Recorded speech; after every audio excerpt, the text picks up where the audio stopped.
Сәлем баршаңызға, сіздермен бірге дәметкен бүгін кестелі болып шығатын құймақ дайындаймыз. Келесі видео рецептта таразының көмегі қажет етпейтін ингредиенттерді кесемен өлшейтін оңай пирог рецептісімен бөлісемін. Сондықтан да видео рецепті жіберіп алмас үшін мен YouTube каналыма тіркеліп қойыңыз. Қолданатын ингредиенттер міндетті түрде бөлме температурасында болуы керек.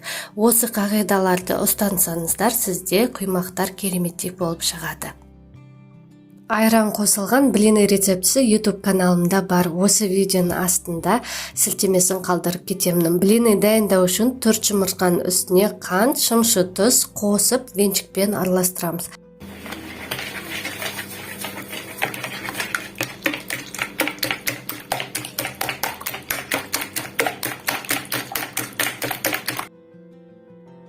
Жылы сүтті құйып араластырамыз.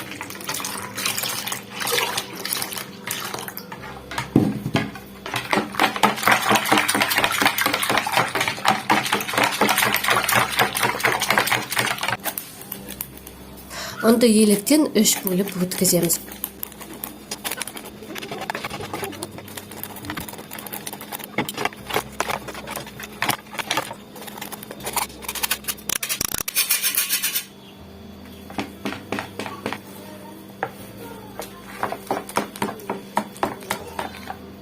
Осындай сұйық болып шығуы керек. Содан соң 3 ас қасық күнбағыс майды қосып, жақсылап араластырамыз.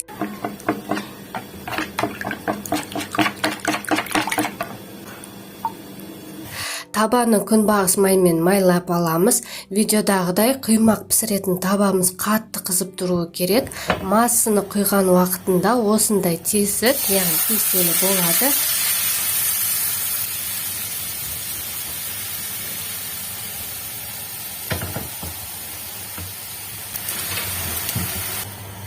Лопатканың көмегімен екі жағынан қуырып аламыз.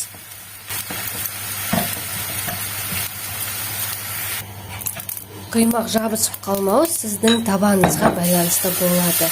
Сұрақтарыңыз болса, видеоның астында комментарий бөлімінде пікірлеріңізді қалдырып кетіңіздер. Мен сіздерге жауап беремін.